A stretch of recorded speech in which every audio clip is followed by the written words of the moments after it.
지극히 높은 곳에서는 하나님께 영광이요 땅에서는 하나님이 기뻐하신 사람들 중에 평화로다.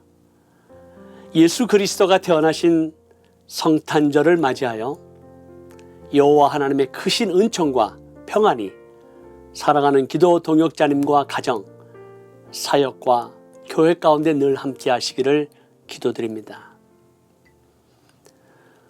올해는 코로나 팬데믹으로 인해 모든 것이 계획대로 되지 아니한 참 힘들고 어려운 한 해였습니다.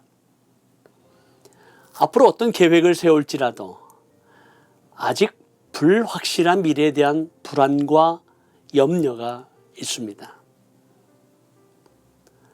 사도 바울도 그의 계획대로 되지 않은 두 가지 사건이 있었습니다. 첫째는 아시아에서 복음을 전하는 계획이었습니다. 사도 바울과 전도팀은 2차 전도 여행 중 아시아, 오늘날 터키 서쪽 에게해에 속해 있는 지역에서 복음을 전할 계획을 세웠지만 성령 하나님께서 막으셨습니다. 왜 복음 전파를 막으셨는지 다 이해할 수 없지만 그 당시 로마 황제 숭배와 우상 숭배가 가득한 아시아 지역에서 복음을 전한다는 거 아마 많은 반대와 핍박으로 인해 복음의 열매를 맺을 수 있는 토양이 준비되지 않아서 아직 때가 이르지 않은 이유일 수 있습니다.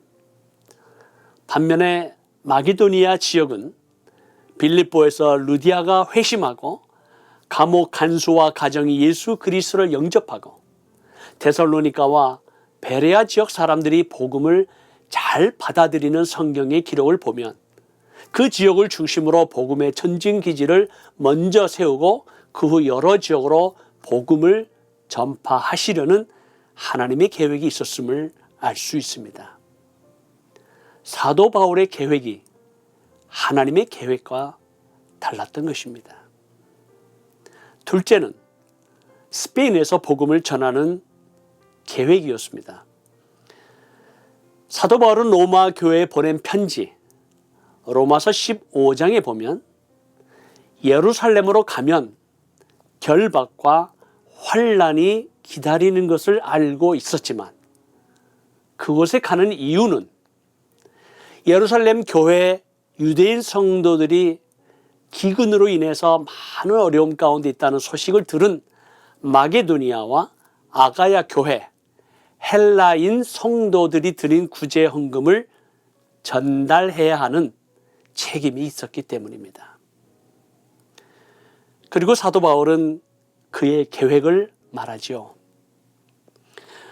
그러므로 내가 이 일을 마치고 이 열매를 그들에게 확증한 후에 너희에게 들렀다가 서바나로 가리라. 바울은 예루살렘 교회 성도들에게 구제 헌금을 전달한 후에 로마를 잠시 방문하고 스페인에게까지 가서 복음을 전할 계획을 갖고 있었습니다. 그러나 그의 계획대로 되지 않고 예루살렘에서 붙잡히고 로마로 호송되어 감옥에 갇히게 됩니다. 결국 그가 계획했던 스페인에 가지 못하고 로마에서 순교하게 됩니다.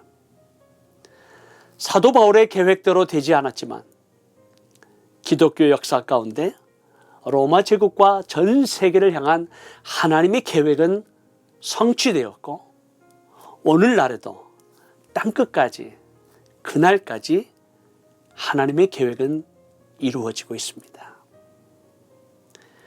우리의 계획대로 되지 않을지라도 모든 것이 하나님의 절대 주권 안에 있음을 믿습니다. 그리고 하나님께서 그분의 계획을 반드시 이루어 가실 것 또한 믿습니다.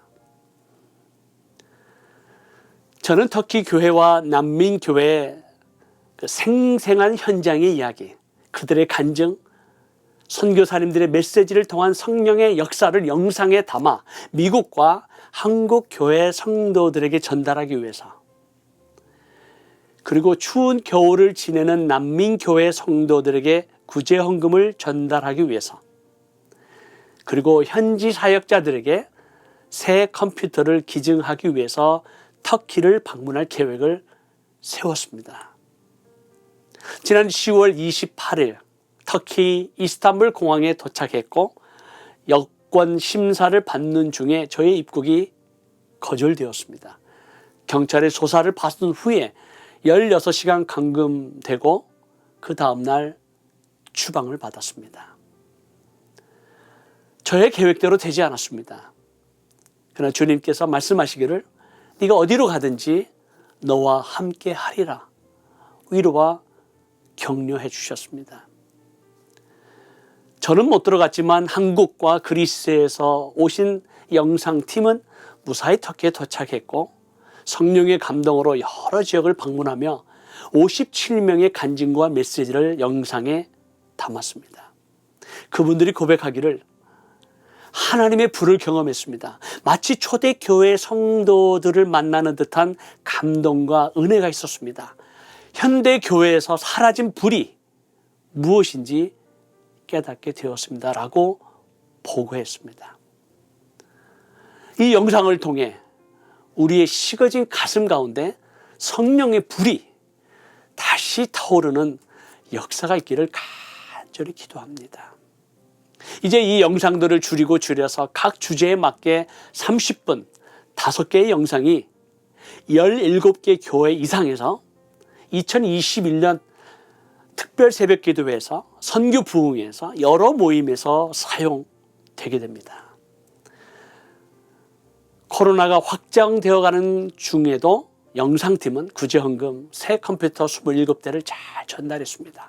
직장을 잃고 추운 겨울을 보내는 난민 성도들에게 그리고 현지 사역자들에게 큰 위로와 격려가 될 것입니다. 저는 며칠 전 라스트콜 보고를 받았습니다. 터키에 있는 아프간 난민, 아프가니스탄에 있는 아프간 사람 130만 명에게 복음 영상이 전달되었다는 것입니다.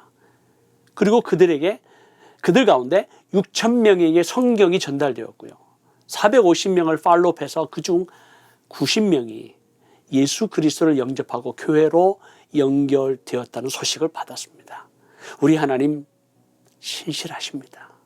우리 하나님 살아 역사하십니다. 사도 바울이 아시아에서 복음을 전하기를 원했던 계획대로 되지 않았을 때 사도 바울은 어떻게 반응했나요? 때론 우리의 열심이 하나님보다 앞서갈 수 있기 때문에 조용히 묵상하며 기다림이 필요합니다. 사도 바울과 전도팀은 드로아로 내려가 기도하며 하나님의 인도하심을 구하죠. 하나님께서 바울에게 나타나셔서 바울아, 나는 네가 아시아 지역에서 복음을 전하는 것보다 먼저 마게도니아로 가서 복음 전하기를 원한다 라고 말씀하지 아니하셨습니다. 오히려 하나님께서 바울에게 환상을 보여주셨지요. 그 환상 가운데 한 영혼의 음성을 듣습니다. 마게도니아로 건너와 우리를 도우라. 바다 건너편에 있는 외국인, 생김새와 옷차림도 전혀 다른 한 영혼이 나타나 외칩니다. 이리 건너와 우리를 도와주십시오. 바울이 그 음성을 들었을 때 이 환상 혹시 나의 착각 아닌가? 하나님의 뜻인 것을 어떻게 알 수 있는가? 분명한 하나님의 부르심의 증거가 있어야 되는데 하나님께서 직접 내게 말씀하셔야 되는데 그래야 내가 확실하게 순종할 수 있다. 그렇게 반응하지 않았습니다. 바울은 그 환상을 보았을 때 우리가 곧 마게도니아로 떠나기로 힘쓰니 이는 하나님이 저 사람들에게 복음을 전하라고 우리를 부르신 줄로 인정함이로라. 잃어버린 영혼의 부르짖음이 하나님의 뜻임을 인정하고 즉시 순종하여 마게도니아로 출발합니다. 오늘날 우리는 수많은 영혼들의 울부짖음을 듣고 있습니다. 이리 건너와 우리를 좀 도와주십시오. 어느 성도는 이렇게 말합니다. 이것에 할 일이 많고 주위에도 도움이 필요하지 않는가. 우리 교회 내부적으로 할 일이 많고 또 왜 먼 곳까지 가서 시간과 재정을 써야 하는가. 아니 우리가 하지 않아도 누군가 하겠지. 선교의 도전은 너무 크고 우리가 감당하기에는 부담이 된다. 특별히 지금 코로나 상황이라 위험하다, 힘들다, 어렵다, 얼마든지 거부할 수 있는 충분한 이유가 있습니다. 우리의 문제는 땅끝에서 들려오는 잃어버린 영혼의 부르짖음, 이리 건너와 우리를 도우라라는 음성을 듣고 있음에도 불구하고 하나님의 뜻으로 인정하지 아니하고 즉시 순종하지 않는다는 것입니다. 사랑하는 기도 동역자님, 여러분은 어떻게 반응하시겠습니까?